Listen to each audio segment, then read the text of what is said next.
mo na legendary rock bands, madalas mong maiisip ay ang mga bandang galing US at UK, kung saan ay dito nga nagmula mga idol ang rock and roll. Pero isang banda ang nagpatunay na gaya ng Volkswagen, Mercedes at BMW ay kaya ding makapagkompetensya ng isang bandang galing sa Germany sa mga higanting pangalan sa mundo naman ng rock music. Katunayan mga idol, ang mga bandang tulad ng Bon Jovi, Metallica, Iron Maiden at Def Leppard ay ilan sa mga bandang naghari sa kani-kanilang panahon. Pero ang hindi alam ng marami ay ang mga bandang ito ay minsan ay dumaan lamang sa pagiging opening act ng bandang pag-uusapan natin ngayon. Kilalanin natin ang Scorpions, ang bandang nagbigay sa atin ng mga awiting Wind of Change, Still Loving You, Always Somewhere, at napakarami pang iba. Halika at ating alamin kung paano sila nagsimula, anong hirap ang kanilang pinagdaanan bago nakuha ang tagumpay, ano ang kwento sa likod ng napakaastig na bandang ito, at nasaan na sila ngayon. Tatalakayin natin lahat yan mga idol. Pero bago tayo magsimula, intro at shoutouts muna tayo. Maraming salamat.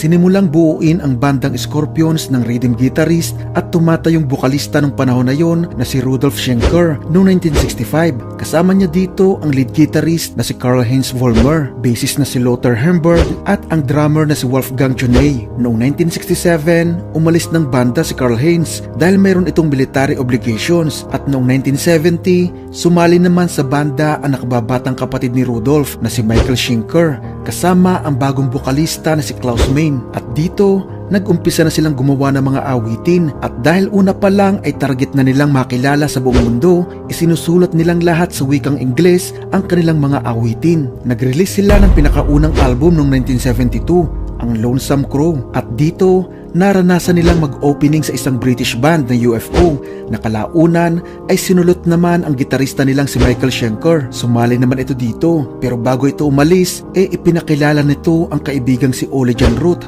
para makasama ng Scorpions sa mga natitira pa ng mga itong tours. Nag-break ng bahagya ang banda sa pagkawala ni Michael, pero dahil magaling din si Root, noong 1973, niyaya ito ni Rudolf para maging gitarista ng Scorpions, pero tumanggi naman ito at piniling manatili sa sarili niyang banda na Dawn Road. At dahil nabigong buuin muli ang Scorpions, nagpasya si Rudolf na sumali na lang sa bandang ito ni Root. Kasama nila dito ang bassist na si Francis Buckholz, ang keyboardist na si Akim Kersning at drummer na si Jürgen Rosenthal. Kinuha rin ng mga ito ang bukalista ng Scorpions na si Klaus Meine dahil alam ni Root ang kakayahan ng boses nito, at mula nga dito nabuo ang bagong lineup na nagpasyang gamitin na lang ang pangalang Scorpions dahil mas kilala na at may isa ng album sa ilalim ng pangalang ito. Noong 1974, nag-release sila ng album na Fly to the Rainbow, pero pagkatapos nito nasundan ito ng pag-alis sa banda nina Akim at Jürgen Rosenthal, at dito nga dumating na si Jürgen Fichter bilang bagong keyboardist at si Rudy Lenners naman ang papalit sa drums. Noong 1975, na-release ang pangatlong album na may pangalang In Trance, kung saan inabuo nga dito ang heavy metal formula ng banda at nagsimula na rin makakuha sila ng fanbase. Noong 1976 naman,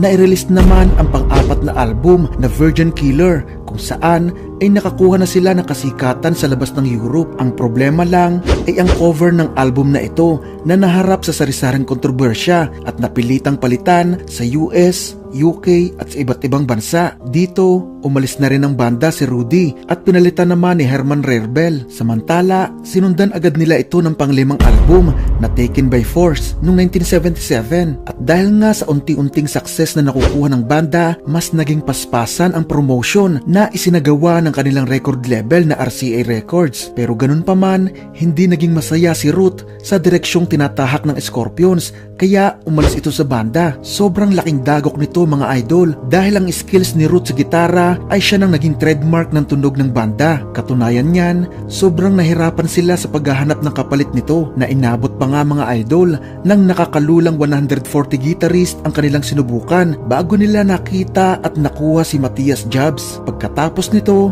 umalis na ang Scorpions sa RCA Records at lumipat sa Mercury Records. Hindi lang ito, pumirma din sila sa EMI kung saan ay nabuo ang pang-anim na studio album. Ito ay ang Love Drive na nai-release naman noong 1979. Dito, muling bumalik sa banda si Michael Schenker kaya naging 3 ang kanilang gitarista. Kabilang na sa album na ito mga idol ang mga kantang Always Somewhere at Holiday.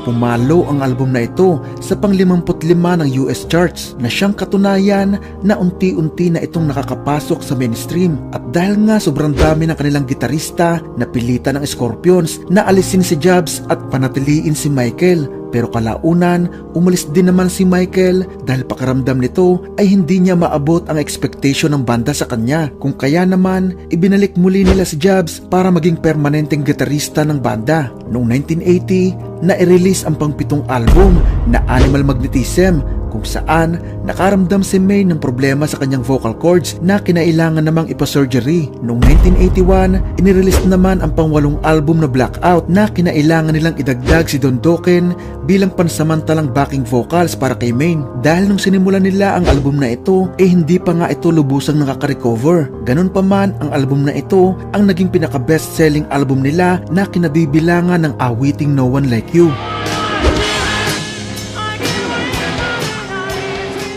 At dahil din sa kasikatan ng album na ito, nakatugtog lang naman sila mga idol sa harap ng mahigit sa 375,000 na katao nung maging kabahagi sila ng US Festival Concert at ipinalabas din ito ng live sa MTV. Kaya naman, mas nagbigay ito sa kanila ng matinding kasikatan. Noong 1984, na-release naman ang pang-9 na studio album na Love at First Sting na mas nagdala sa kanila sa tuktok ng kasikatan sa tulong ito ng mga awiting Rock You Like a Hurricane at Still Loving You. At dito nga, binigyan sila ng MTV ng nickname na The Ambassador of Rock. Tapos, ayon pa nga sa The Rolling Stone, ang Scorpions umano ang Heroes of Heavy Metal. Noong 1985, sa interview na isinagawa kay Matthias Jobs, inamin nito na kahit sila lang ang bandang mula sa Germany na nakakuha ng kasikatan sa international stage, hindi naman sila kinikilala sa sariling bansa bilang number 1 na banda sa Germany. Niwala nga sila sa top 5. Yun ay dahil umano sa English lang ang kanilang awitin. Ganun pa man, ayon kay Jobs, kung German language umano ang kanta nila, hindi naman sila umano makikilala sa bawat sulok ng mundo. Noong 1988, na-release naman ang pang-10 studio album na Savage Amusement kung saan medyo nabago ng bahagya ang tunog ng banda. Kung kaya naman, kahit nakabenta ito ng ayos, itinuturing pa rin ito ng marami na isang disappointment. Kaya dahil sa nangyaring ito, bago sila bumuo ng sunod na album, inalis na nila sa banda ang longtime producer nito na si Dieter Dierks. Ito ay dahil sa takot ng banda na maulit muli ang tunog nila sa nakaraan nilang album. At dito nga nabuo ang album na Crazy World na inirelease noong 1990 kung saan sila muling nakakuha ng malaking success sa pangunguna ng kantang Wind of Change at Send Me an Angel. Ganun pa man, sinasabing itong album na ito na ang pinakahuling album ng Scorpions na nakakuha ng platinum certification sa US. Kung matagal ka nang nanonood dito sa Aklat PH, siguradong alam mo na pagpatak ng 1990, dito na nga unti-unting nakakapasok ang grunge music at sobrang dami ng rock bands ang naapektuhan nito, lalo na nga sa US. Sa panahong ito, umalis na din dito ang bassist nila na si Francis at nakuha nila si Ralph Reckerman bilang kapalit nito. Ayon kay Klaus Meine, nakasurvive sila sa panahon ng pagsikat ng grunge music dahil hindi nila nilabanan ang mga ito. Doon lang sila umano nagtutur kung saang bansa sila nakakapuno pa rin ng venue. Noong 1993, na-release naman ang pang-12 album na tinawag na Face the Heat na hindi man naging kasing tagumpay ng mga naunang album, nakapag-produce naman ito ng awiting Under the Same Sun na naging patok na patok din sa ating mga Pinoy.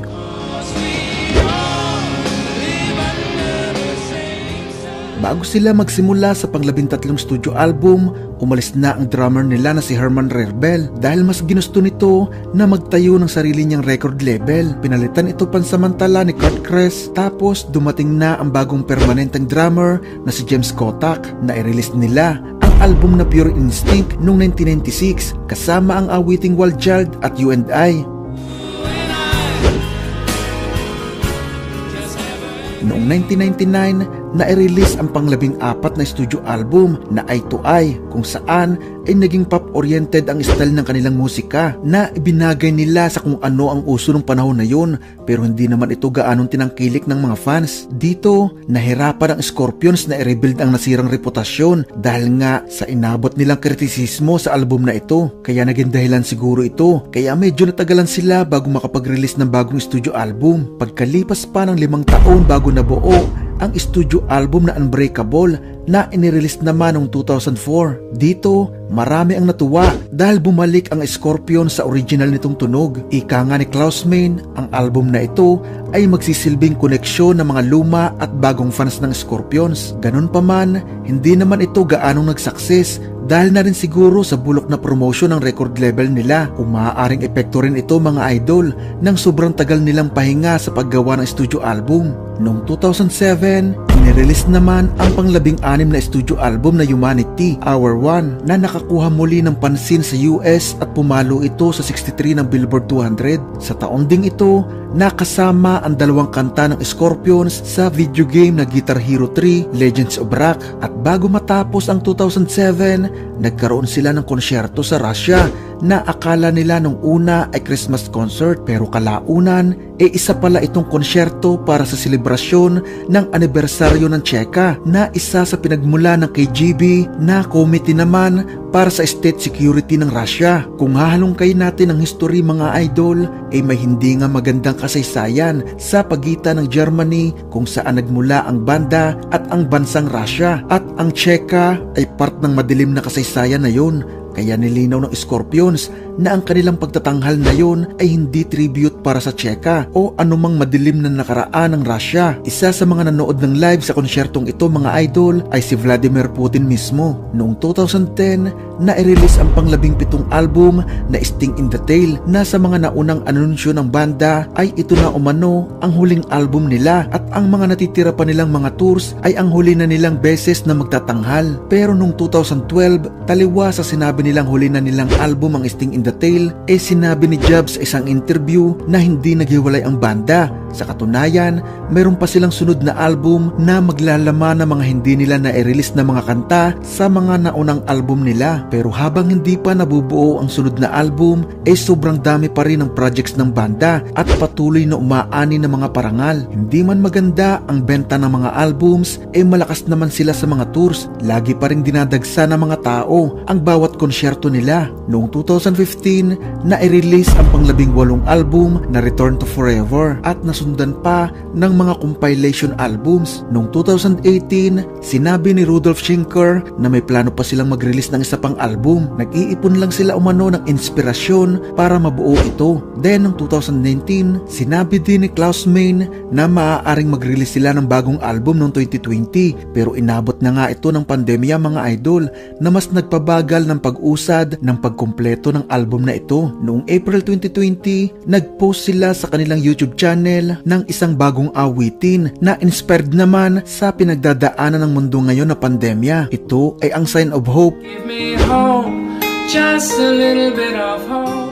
Noong nakaraang 2021, nag-anunsyo ang Scorpions na ang pamagat ng bago at pang-19 nilang album ay Rock Believer na nakatakdang i-release ngayong February 25. Sa kabuuan mga idol, ang Scorpions ay mayroong 19 na studio albums, kasama na nga dyan yung i-release pa lang sa February 25. Mayroon din silang 6 live albums, 29 compilation albums, 13 video albums, 15 cover albums at 43 music videos. Kung sisilipin mo ang mga numerong ito, walang duda na isa sila sa pinakamatibay na haligi sa mundo ng rock music, mga alamat na patuloy pa rin nagbabahagi ng musika sa loob ng mahigit ng 5 dekada. At napanood mo na ba mga idol ang mga bago nilang konsyerto sa YouTube? Grabe, parang hindi tao si Klaus Meine. Saan ka naman makakakita ng 73 years old na ganun pa rin kumanta? Andun pa rin yung boses niya na bumighani sa puso ng kanilang mga tagahanga. So paano mga idol?